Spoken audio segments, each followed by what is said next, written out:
Les indications maintenant de cette perfusion ex vivo. Eh bien, nous avons évoqué l'évaluation des poumons marginaux, ok, ça c'est validé, ça, on sait que ça marche. Ensuite, l'évaluation de Maastricht 3, ben, ça c'est sûr que ça marche parce que c'est même dans les obligations dans le protocole national français. On en a discuté beaucoup avec Dirk avant qu'on se lance. Dirk, c'est le patron de la transplantation à Leuven.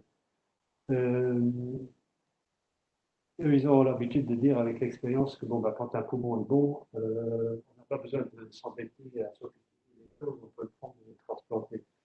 En France, on voulait mettre ceinture et bretelles et on voulait se dire faut qu'on ait une preuve objective dans un truc nouveau qu'on commence pour pas se faire taper dessus après. Ensuite, il y avait une raison un peu plus sombre.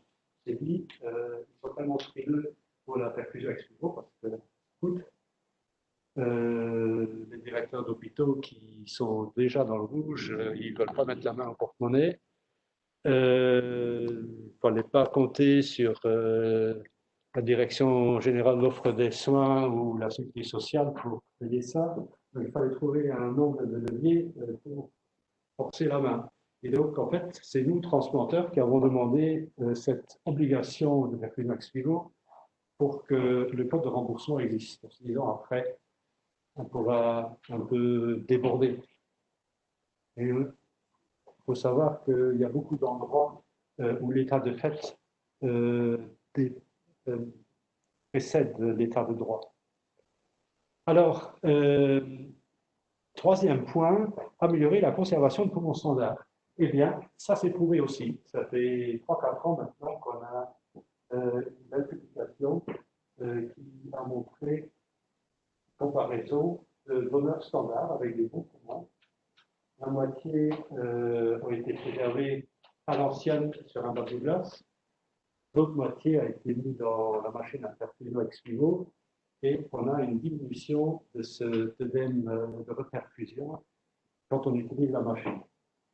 On n'a peut-être pas encore le recul nécessaire, mais il y a des arguments que justement ça diminue en corollaire aussi la défaillance chronique. Donc c'est quand même une voie très intéressante. Alors le dernier point qui est intéressant, c'est d'améliorer la logistique de la transplantation par l'allongement du temps de conservation.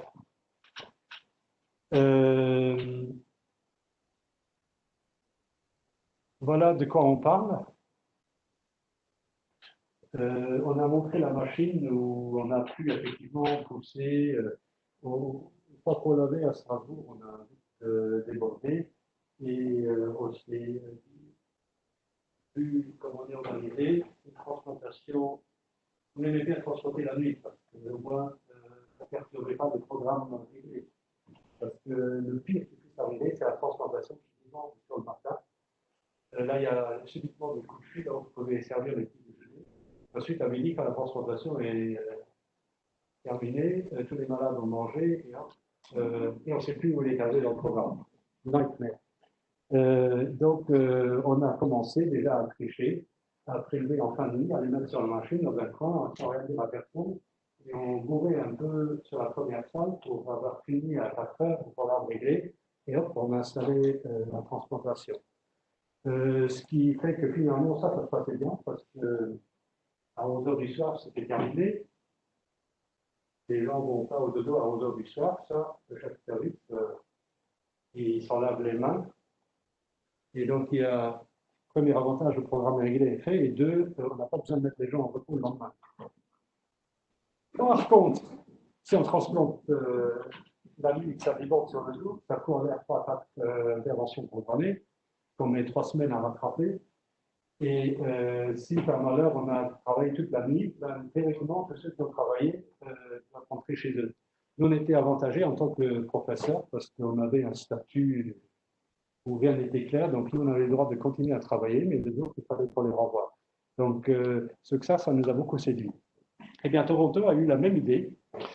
Nous, on est toujours parti avec la machine, on a mis le poumon directement dessus, comme à l'œuf aussi, je m'imagine, alors que les Canadiens, eux, ils envoient quelqu'un avec la glacière, et puis ils laissent le poumon une dizaine d'heures dedans, et ensuite ils le sortent tranquillement, ils le mettent quelques heures sur la machine, et si le poumon est bon, hop, ils le remettent dans la glace, ils attendent encore un petit peu, et ensuite ils se transplantent. Mais ça permet quand même de tirer jusqu'à presque 24 heures. Donc là, on arrive à s'en sortir dans beaucoup de situations.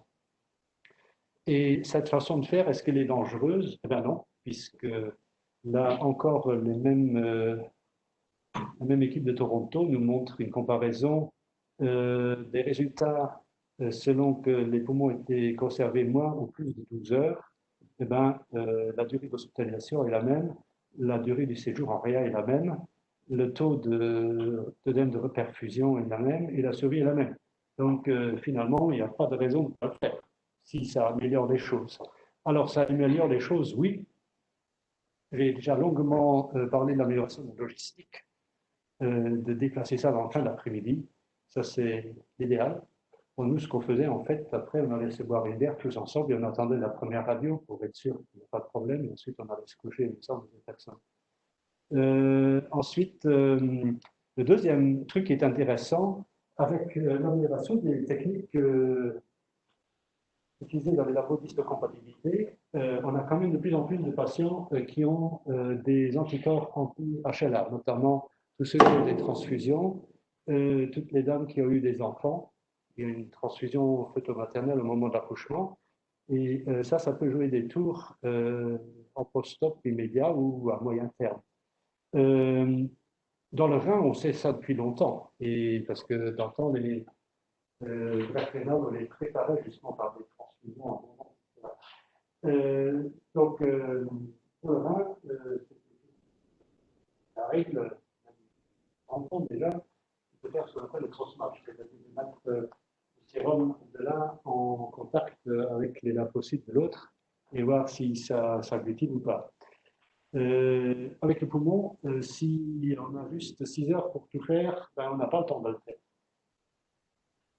Par contre, pour les patients hyperimmunisés, justement, cette extension de la durée de conservation d'organes donne justement le temps de prendre cette précaution. Ce qui fait que, par exemple, vous avez un malade hyperimmunisé, un autre qui serait éligible pour le même donneur, ben on fait venir les deux.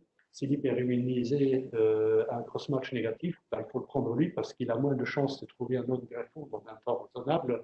Et si le cross-match est positif, ben le greffon il n'est pas perdu, on a un autre receveur qui est là.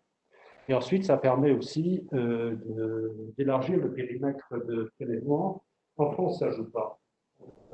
Cet argument-là. Parce que finalement, on a une organisation nationale sur l'Hexagone, même si ça on est un rubrique valorier. C'est intéressant sur le continent nord-américain, certainement, parce que c'est pour ça qu'ils s'y sont intéressés. C'est intéressant dans les plaines de Sibérie, bien que la transplantation n'est pas tellement développée. Bref, c'est un argument intéressant selon la géographie où on travaille. Donc, tout ceci m'amène à dire que finalement, bon, avec cette perfusion ex vivo, on a sorti le poumon de la glace et de la nuit dans une ambiance plus tempérée, et ben, on gagne du temps. Et je me souviens encore comme si c'était hier, en 2000, le grand fantasme, c'était d'avoir le liquide universel. Tout le monde travaille dans son laboratoire pour mixer les trucs. Bernard se souvient de Benzer, Anna de Wisconsin, moi je me souviens de Philippe Monarché à Paris. Et bon, ça n'a jamais marché. Et ben, le paradigme a... Oh là, j'ai oublié de changer la date. Le paradigme a changé. Maintenant, chaque transplantation d'organes rêve d'avoir son appareil pour faire la perfusion ex vivo. Effectivement, le rein, on le fait. On sait que pour les reins un peu à risque, où on prévoit une conservation un peu longue, ça donne de meilleurs résultats. Le foie stéatosique, on sait qu'il se comporte mieux si on est perfusé ex vivo. Le poumon, ben, c'est prouvé. Et je vous dirais même que pour le cœur, ça marche aussi. Le cœur prélevé chez les patients en mort cérébrale, on peut conserver une cœur dans la machine. Donc, c'est quand même des bonnes nouvelles. Même en Europe, dans la zone eurotransplant, où Luxembourg fait partie, Il y a des gens qui sont partis d'Allemagne du Nord, au fin fond de la Grèce, pour chercher un cœur, le ramener, et ça a bien marché.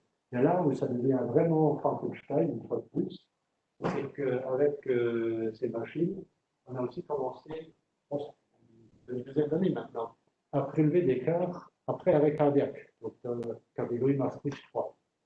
Alors, ça, c'est quelque chose d'absolument impressionnant. Au temps de la première vue, quand il installe le cœur dans la machine, on a l'impression que c'est une photo-feu. C'est vraiment comme nous avions dit. Et ensuite, au bout de 30 minutes, ça se réchauffe, on commence à avoir un peu de fibrillation ventriculaire, comme ça. Et ensuite, au bout d'une heure, boum, ça bat, mais alors c'est extraordinaire. Et ça donne des résultats qui sont tout à fait corrects. Les Australiens ont commencé, ils se sont fait coiffer au poteau par Hairfield, qui doit être à 50 ou 60 transplantations comme ça. Bon, donc il est temps de conclure quand même. Pour dire que la recherche, elle continue, hein, bien sûr. Et si on regarde le début et la fin de la présentation, on a quand même fait du chemin en toutes ces années. Et pour moi, la transplantation, vous avez compris que j'ai un petit peu une nostalgie pour les plaines de Sibérie. C'est effectivement comme un voyage en transsibérien. C'est-à-dire, à un moment donné, on se réveille, on regarde par la fenêtre, on voit que ça avance, mais on ne sait pas où on est et on ne sait pas exactement où on va. Et donc, tout ce qu'on peut dire, c'est que nous sommes très contents de dire que la survie s'est améliorée, que le nombre a considérablement augmenté, ce qui fait que, du coup, on diminue le décès en liste d'attente, et avec les nouveautés, il y a des perspectives. Bien évidemment, il y a des conditions. Hein. Si on n'a pas le financement qu'il faut, ça ne marche pas, notamment la perfusion ex vivo, ça coûte. Mais bon, il y a un bénéfice en échange. Ensuite, il y a les structures. Quand même, il ne faut pas négliger ça. Au départ, nous étions à Strasbourg dans des petits pavillons. Et donc, les pavillons de chirurgie thoracique, c'était l'ancien isoloir pour les tuberculoses.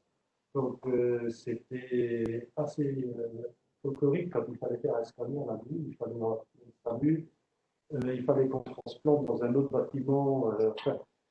C'était tout un cirque. Et quand on a emménagé dans le nouvel hôpital civil en 2008, ça nous a vraiment facilité la vie, du moins sur ces plans d'organisation. Pour une équipe, donc là, je fais tout simplement un hommage à tous ceux avec lesquels j'ai eu la chance de travailler pendant ces 30 ans à Strasbourg. Et puis, je ne peux pas m'empêcher de devenir vraiment sentimental. Ça, c'est notre premier chien. Donc, il est mignon là-dessus. Et je le montre tout simplement en hommage à tous ces chiens qui ont au développement de la transplantation, sachant que les premiers travaux expérimentaux se sont faits sur le chien, justement, chez des Demikov, chez les Américains. Et ça m'amène à vous remercier de votre attention et à répondre à d'éventuelles questions.